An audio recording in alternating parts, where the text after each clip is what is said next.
Baik, perkenalkan nama saya Gufan Pratama Wisuda. Eh, Nomor induk mahasiswa saya adalah 225214053 dari program studi Teknik Mesin Universitas Sanata Dharma Yogyakarta.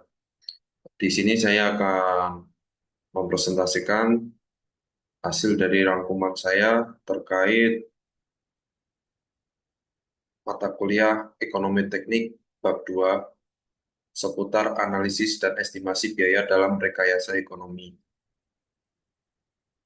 Yang pertama ada pendahuluan, yang mana pada materi bab 2 ini dijelaskan bahwa materi ini untuk mendefinisikan konsep biaya fundamental dan juga mengerti biaya rekayasa merupakan hal yang penting untuk seorang engineering. Nah, berikut adalah contoh-contoh konsep biaya fundamental yang ada di suatu perusahaan. Yang pertama, ada fixed cost atau biaya tetap, yang mana ini merupakan biaya yang konstan dan tidak berubah seiring perubahan volume produksi. Contohnya itu biaya sewa atau biaya bahan baku. Kemudian ada variable cost atau biaya variabel, biaya yang berubah seiring perubahan output atau volume produksi.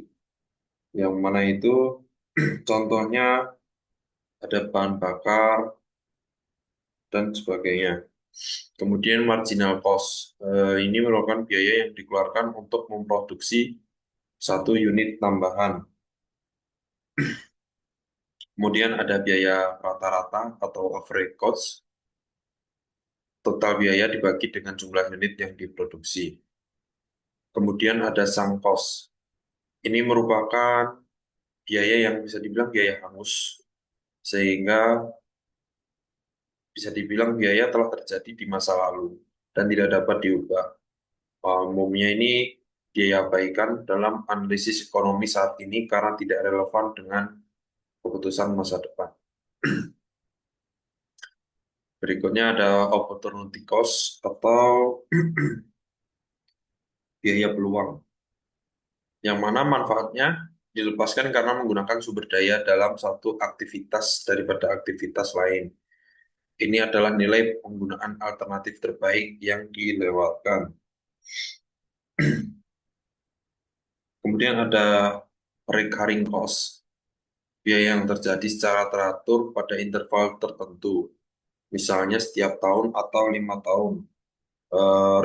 Recurring cost ini merupakan biaya berulang, jadi terjadi secara siklus. Kemudian ada non-recurring cost. Ini merupakan biaya yang tidak berulang, yang mana artinya biaya yang tidak terjadi secara teratur dan mungkin sulit diantisipasi.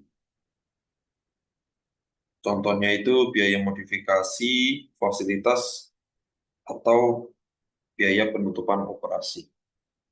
Kemudian ada incremental cost. Di incremental cost ini merupakan perbedaan total biaya yang dihasilkan dari peningkatan output atau dari pemilihan satu alternatif daripada yang lain.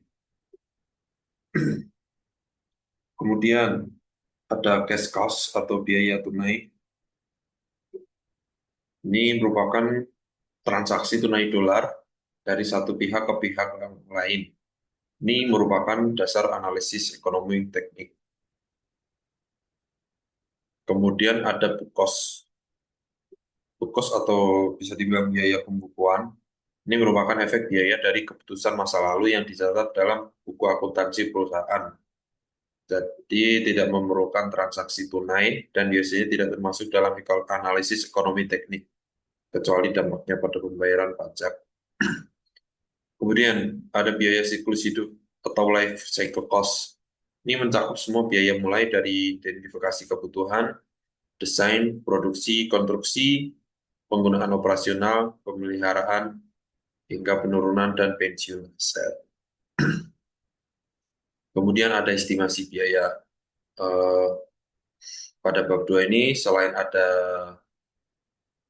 biaya fundamental, ada juga estimasi biaya. Definisinya ini proses memperkirakan konsekuensi masa depan dari keputusan saat ini. Karena konsekuensi ini ada di masa depan dan biasanya tidak dapat diketahui dengan pasti, estimasi diperlukan untuk biaya pembelian, pendapatan tahunan, pemeliharaan, tingkat bunga, dan nilai sisa. Nah, ada jenis-jenis estimasi. Ini merupakan yang pertama ada estimasi kasar atau raw estimates. Ini digunakan untuk kelayakan umum dengan akurasi rendah. Artinya ini hanya estimasi secara kasar dan belum terperinci. Kemudian ada estimasi semi detail. Ini merupakan estimasi yang bisa dibilang lumayan terperinci atau sedikit direncanakan, sehingga mendukung penganggaran dan keputusan desain awal dengan akurasi sedang. Kemudian ada estimasi detail. Biasanya ini digunakan untuk membuat sebuah kontrak dengan orang ataupun dengan perusahaan lain dan sudah pasti harus akurasinya tinggi karena estimasi dilakukan dengan detail. Kemudian ada kesulitan dalam estimasi. Yang pertama ada estimasi one of a kind. Ini untuk proyek atau produk yang unik. Kemudian waktu dan upaya. Karena keterbatasan waktu dan sumber daya untuk melakukan estimasi, jadi bisa dibilang estimasi ini sulit dilakukan. Kemudian keahlian estimator. Sudah pasti setiap orang atau setiap pribadi memiliki kelemahan atau kelebihan masing-masing. Dan estimator ini bisa dibilang sesuai dengan variasi keahlian dari para estimator. Jadi setiap individu atau orang pasti memiliki estimasi berbeda atau masing-masing. Dan setiap estimator pasti memiliki kelebihan dan kekurangannya masing-masing. Kemudian ada model estimasi biaya umum. Yang pertama ada model per unit atau per unit model. Ini menggunakan biaya per unit dari beberapa ukuran fisik. Misalnya biaya meter per kubik atau biaya per kaki persegi. Kemudian ada model segmentasi. Ini memecahkan proyek menjadi segmen yang lebih kecil dan menjumlahkan estimasi individu untuk setiap segmen. Kemudian ada indeks biaya atau cost index. Menggunakan indeks untuk menyesuaikan biaya dari waktu ke waktu karena perubahan harga. Selanjutnya ada model skala daya atau power sizing model. Ini mengestimasi biaya aset dengan kapasitas yang berbeda berdasarkan hubungan eksponensial. Kemudian ada triangulasi, menggunakan beberapa model dan sumber data untuk membandingkan dan memvalidasi estimasi. Kemudian ada kurva pembelajaran, menggambarkan penurunan waktu atau biaya per unit seiring dengan peningkatan volume produksi karena peningkatan efisiensi. Kemudian ada estimasi manfaat. Definisinya, perkiraan hasil positif dari proyek seperti penjualan produk, pendapatan tol, penghematan biaya tenaga kerja, pengurangan risiko bencana, peningkatan aliran lalu lintas, dan pasokan listrik yang lebih murah.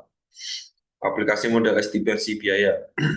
Banyak konsep biaya, tetap, variabel, berulang, dan tidak berulang, serta incremental dan siklus hidup, dan model estimasi per unit segmentasi indeks juga berlaku untuk estimasi manfaat.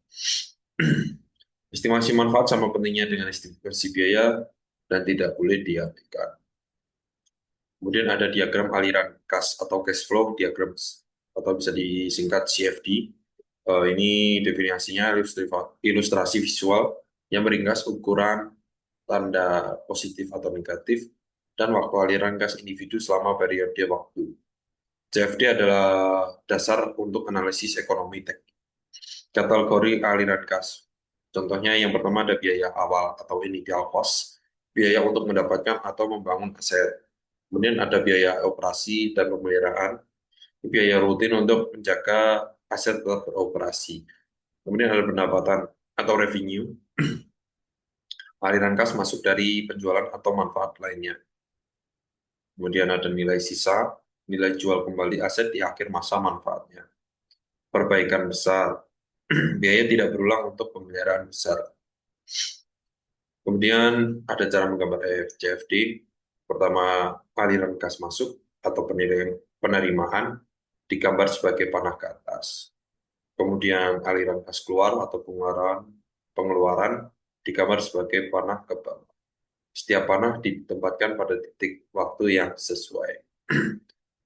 Kemudian ada menggambar CFD dengan spreadsheet. Ini dapat dibuat menggunakan grafik batang bertumpuk atau stacked bar chart di spreadsheet atau Excel dengan panah yang proporsional dengan ukuran aliran kas. Kesimpulannya, secara keseluruhan pada materi bab 2 ini menekankan pentingnya pemahaman dan estimasi biaya serta manfaat secara cermat untuk membuat keputusan yang rasional dalam rekayasa ekonomi. Karena bisa dibilang keputusan yang dibuat di awal itu pasti akan berdampak di masa depan. Sekian dari saya dan terima kasih.